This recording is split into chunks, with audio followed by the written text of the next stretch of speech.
I, Richa Kumaria, welcome you all to the second day of the 14th South Asia Conference. The conference is an annual calendar event being held since 2007 and seeks to strengthen dialogue at the Track 2 level.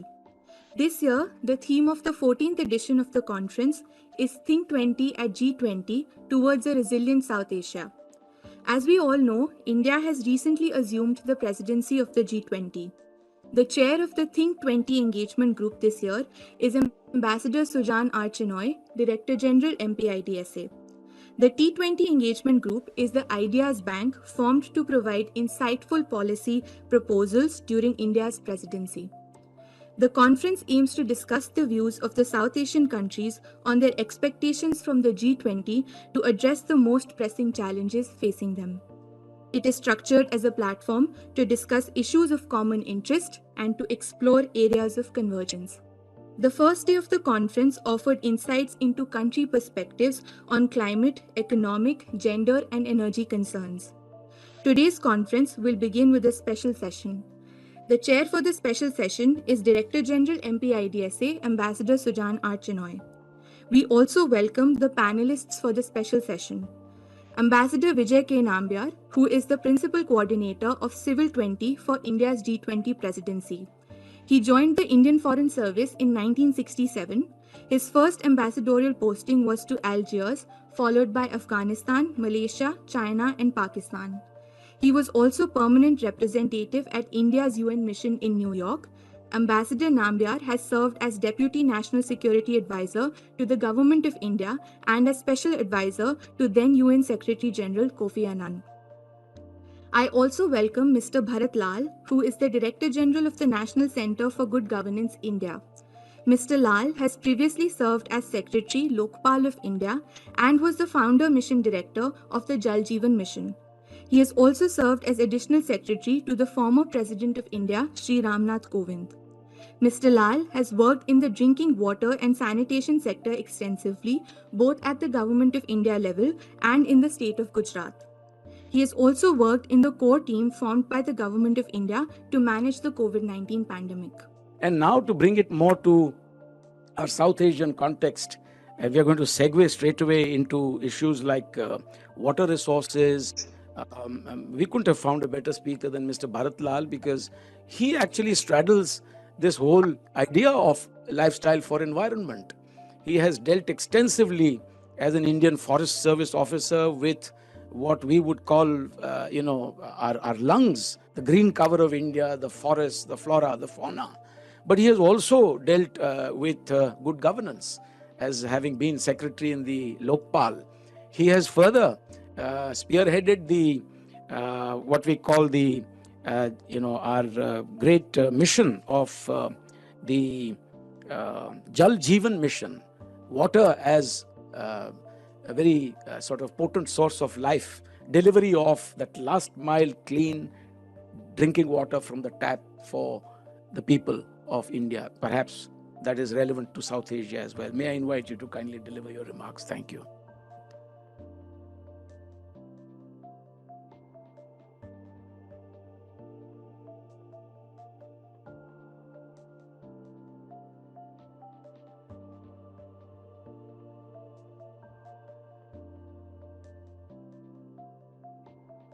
Good morning, everyone.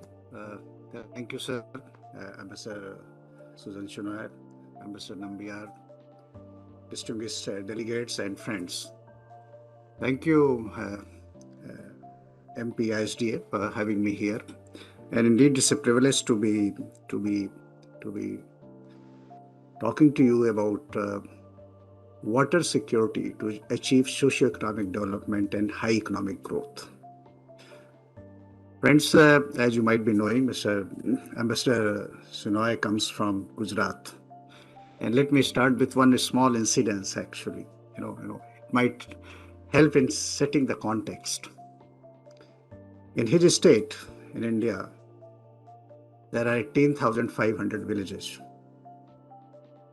And in 1999-2000, in almost more than 10,000 villages and many towns, drinking water was supplied by road tankers. More than 10,000 road tankers were deployed. daily two trains were carrying water to drink to Saurashtra and Kutch, including his hometown. If you look at the certain data actually, which set the context, in Gujarat during those times, 1999-2000, GSDP growth was 1.02%. Today we are not happy, contented with 6%, 7%, 8% growth. 1.02% in 1999-2000. Next year, 2000, 2001. Imagine new millennium, economic growth, GSDP growth was minus 4.89%. Economy was contracting. Think about quality of life. When you are supplying water through tankers, you don't know when tanker will arrive. Everybody is waiting, especially women, girls. So what kind of economic activity can take place? If you see those 5 years, 1997 to 2002, the Gujarat economic growth was 2.8%. And let me set the agenda here, that next 2 decades, starting from 2002 to 2022, 2 decades, Gujarati GSDP has grown by in double digit, and more so in agriculture, perhaps among 2 or 3 states where economy grew agriculture grew by more than 10% or 11% annually. And when we are talking about, Honorable Prime Minister is talking about improving the quality of life, doubling farmers' income, and whatever today we have, roughly $2,200 per capita income, and in next 25 years you want to take it to next level of our prosperity, maybe more than $12,000. What is the way forward? So this my talk is very much limited, only one issue, that how we can bring prosperity to people. What are the approaches being followed at the moment in Government of India, and in this how water is going to play a very critical role, already playing. Let me it's very enlightening talk Ambassador Nambiar gave, and his lifelong experience and wisdom, that it requires some kind of crisis, some kind of catastrophic event, and that leads to reform. But we are happy that in India, at least, that is not happening. If you want to improve the life, if you want to bring that reform, you don't wait for any crisis or catastrophic, event, So what is being done actually at the moment, that we should go to next level in next 25 years.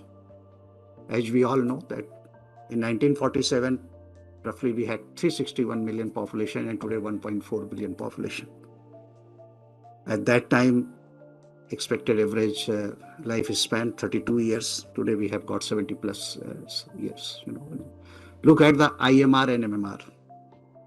IMR, infant mortality rate at that point in time was roughly 120 per 1,000 birth.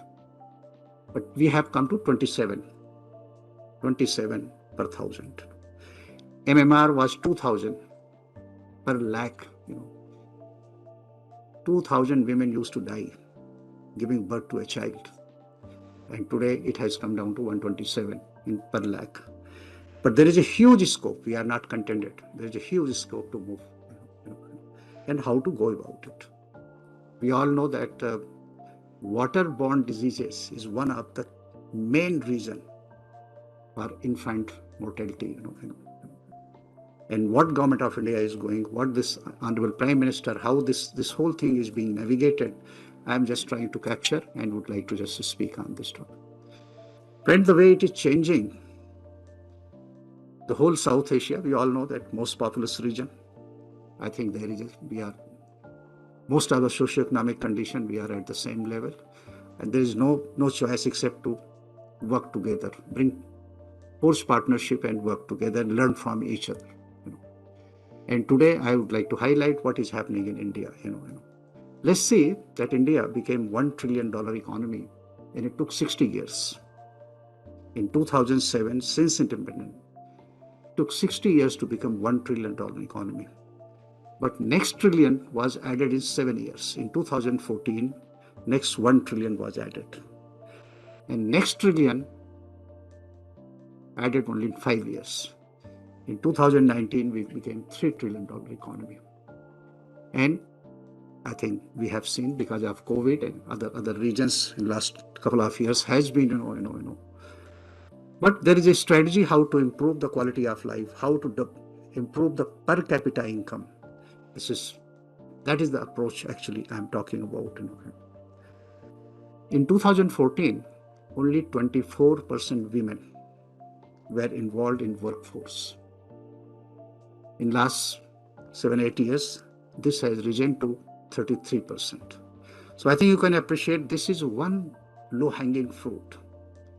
If women have time at their disposal and they are given proper skilling, I think per capita income or family income can improve immediately. And today, Government of India is doing this thing. Honorable Prime Minister is committed for doing this thing. You have seen his one of the major addresses actually from Red Fort last year, that he has given a vision for 2047. And the idea is that we should improve the quality of life of people.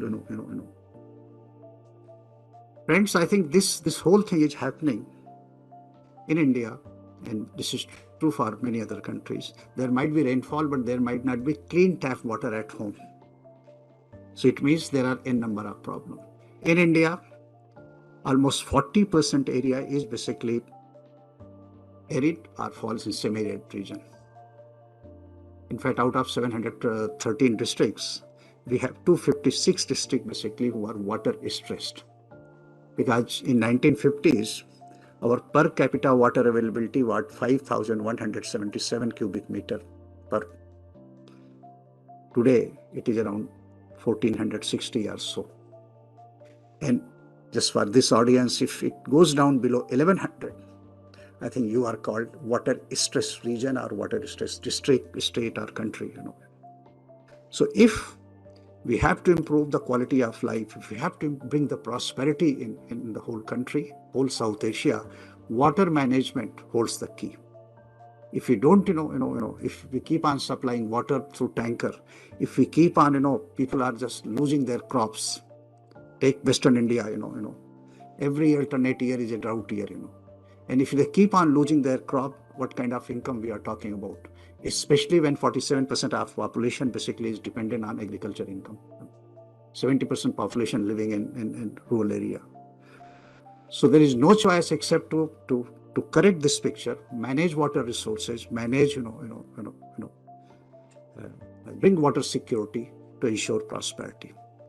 And let me share just a couple of things basically. For want of time, I won't take much of your time. I will request you that kindly have time and just study this thing.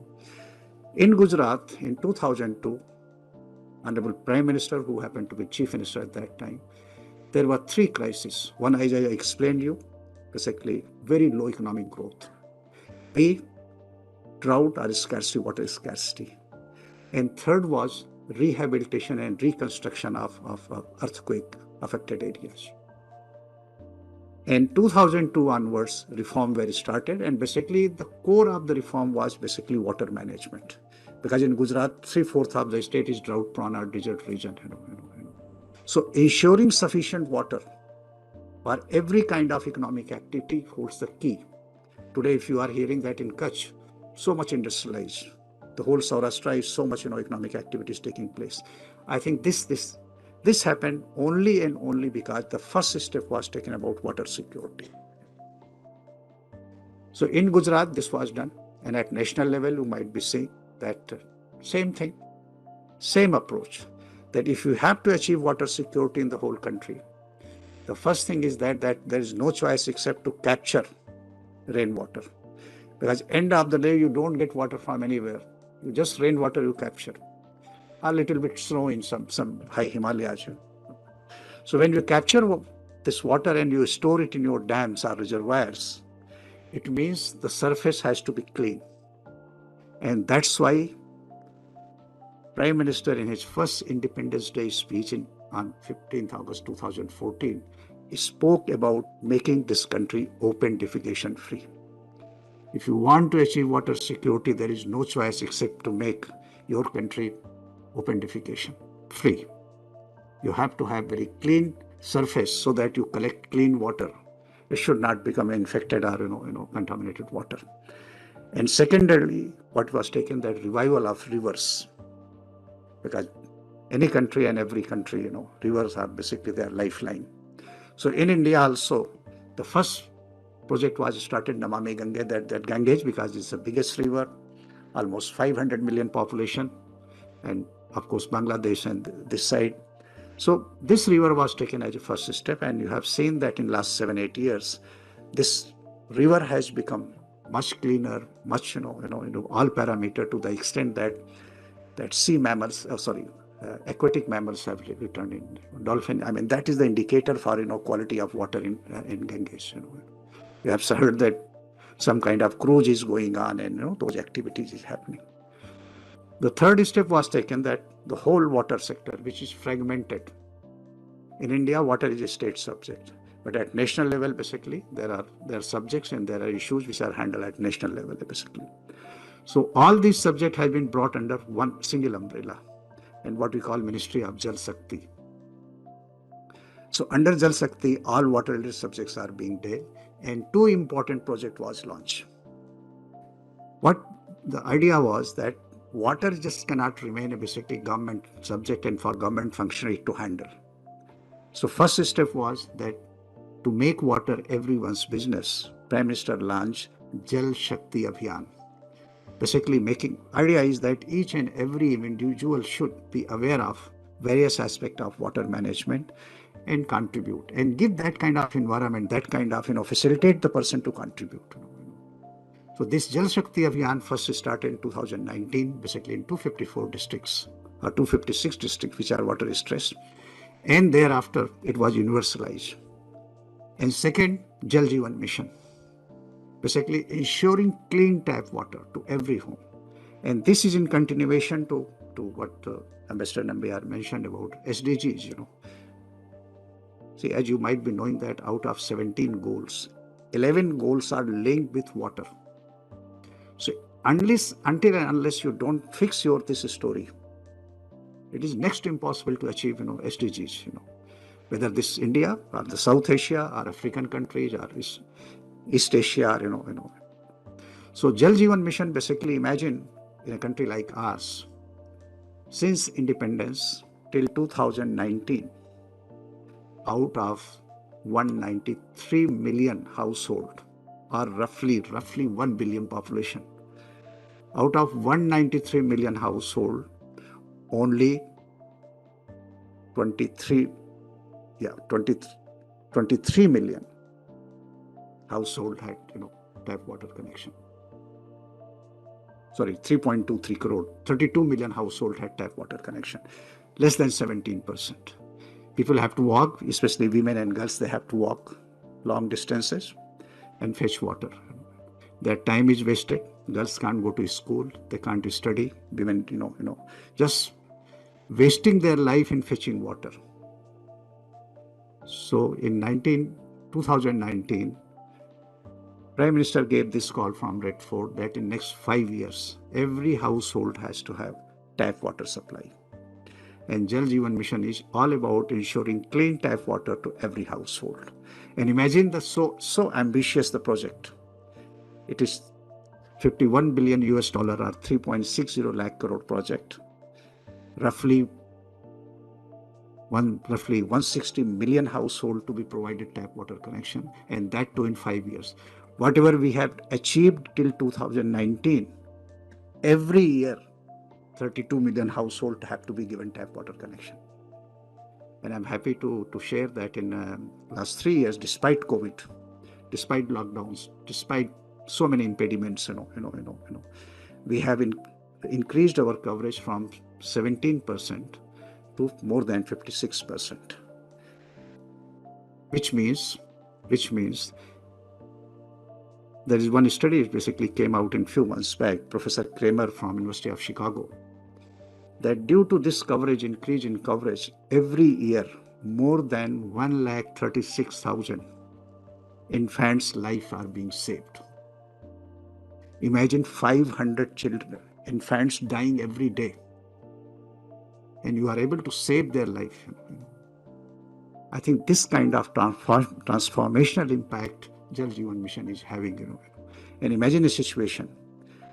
This is that in whole country, once people have clean tap water, we expect that to a very large extent, waterborne diseases, A, will be taken care of. B, most important is that women and especially girls, they have time to take up other activities, and that's how they will be able to contribute in economic activities and improving the overall socioeconomic condition and villages. Next, what we have done that under Jal Jeevan Mission, the whole approach in the policy level is that democratize the whole process. Mr. Nambia was talking about democratization. Sudan I said that it was very elitist. The whole Security Council concept, this thing. Tap water in rural area is also very elitist concept. Only rich, powerful have tap water connection, and rest everybody has to go to somewhere take water. So I think this democratization and ensuring that Prime Minister gave a call that no one should be left out. No one should be left out. It means each village has to become 100% household having with tap water provision. What we call, this is not mere slogan that Sabka Saath Sabka Vikas. No discrimination, every household has to have a tap water connection. Whether it's a tribal area, it's a remote forested area, or areas having sub-zero temperature. So this also provides that kind of opportunity in the terms of democratization. What has been done basically that for managing water resources at village level, sanitation, water supply, in every village there will be 10 to 15 member committee, what is known as Village Water and Sanitation Committee. And this committee which is having 50% minimum 50% women as member and 25% from weaker section of society. This committee, which is subcommittee of Gram Panchayat, is a statutory body. This has to manage water resources, water supply, grey water collection, treatment, reuse, operation, maintenance. And this has been empowered under our Panchayati Raj Act. So this democratization, strengthening of local people, local institutions, that is helping. And secondarily, on the recommendation of 15 Finance Commission, and this has been done for the first time, that in 6 years, 2019-20 to 2025-26, for 6 years, 1,72,000 crore Indian rupees. Every year, 28,000 crore rupees is being provided to these panchayats or these bodies to manage water supply, ensures sustainable, open, defecation-free storage, water security. In fact, this year now 13 rivers are being taken for revival and making them basically clean, and that water becomes potable. So this kind of river rejuvenation and that kind of work is going on. But the idea is that until and unless we don't ensure water security in our villages, in our household, in our cities, it is next to impossible to go to next level of economic development or socio-economic development or high economic growth. Also, under Jal Jeevan Mission, as well as the whole program, the idea is that try to make it basically sustainable. The whole approach, sustainability is one of the most important factor basically, which means recharge, rainwater harvesting and recharge of aquifer. Because as we all know that water has to be stored end of the day, because in a country like India, in most of the South Asia, basically, you will find that 20 odd or rainy days in a year. So until and unless in those 20 days you store water to be used for throughout year, there is no option. And in today's environment, it is next to impossible to construct big dams because of anthropogenic factors or environmental factors. So it means the existing reservoirs, existing dams, A, have to be strengthened, this capacity to be increased and stored, and B, the biggest storage which is available is basically underground aquifers. So this aquifer recharge, but for aquifer recharge, we have to keep our country open, defecation free. If it is if it's not clean, I think we don't have any right to pollute our aquifer. So this approach basically, that ensuring water availability, adequate water availability, and that's why this concept of inter-basin transfer or interlinking of river is being promoted. That from flood-prone region, as we know, in Bangladesh, take Assam, West Bengal, eastern part of India, Bihar, basically every year is a perpetual phenomenon. And there is a Western India, there is Central India where 6 to 8 months, 9 months are basically water is supplied many villages in many areas through tankers. Forget about agriculture and other allied activities. So approach is that integrated water management, whole country thinking as a one country and a very collective approach, that is being attempted, and that is being done. Friends, I'll stop here, and as Prime Minister has given a call that let's make water everyone's business. I request you, I appeal you to study more, and you will come up with the ideas. Because today what is happening, there's a huge scope for use of technology, whether it's a water treatment technology or utility development or developing. See, until and unless we don't measure and monitor the water supply, it is next to impossible to manage it scientifically. So it means water can be, there is no need for mechanical meter. The time has come where basically you can have sensor-based IoT devices put in the pipeline, put at the system. You can just collect the data. It goes at your dashboard, and you go the whole supply level. You can also basically start thinking that how much grey water you have supplied X amount of water to a particular city or town. What much of water or grey water you are collecting and reusing. So I think this provides that kind of opportunity. I will request you to visit our what we call JJM, Jal Jeevan Mission dashboard. Jal Jeevan Mission dashboard. You will find huge data. And in fact, that is, you have to think about it, that how it is going to evolve into a kind of development of public utilities at village level, as town level, and a small level.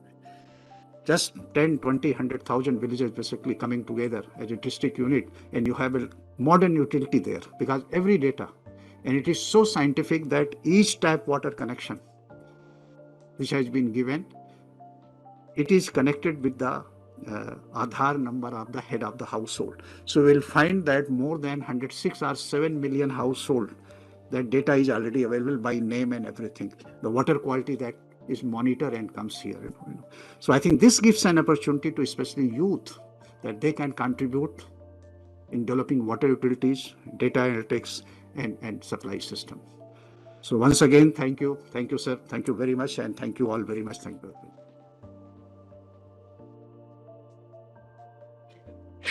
Thank you very much, Mr. Bharat, for that enlightening talk, and also for sensitizing us to the importance of water. I'm reminded of Samuel Taylor Coleridge's rhyme of the ancient mariner, water, water everywhere, not any drop to drink.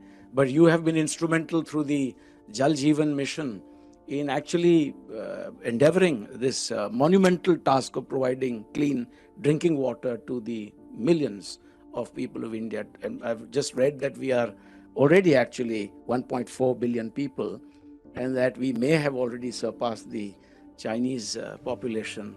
But you spoke to this very important theme, and it'll actually help the next session, which is also looking at water resources, among other things. So thank you very much, and also for referring to Gujarat, where the whole use of technology for catch dams, creating catch dams are not the same as these large infrastructure exercises which he warned us against in this day and age, where anthropogenic and environmental factors will prevent us from taking recourse to these large infrastructure projects. But catch dams have changed the contours of dry and arid zones in Saurashtra, in Gujarat in particular. What was once desert in Kutch, for instance, is now full of mango orchards and producing all kinds of fruits, vegetables, and so on and so forth. But thank you for alerting us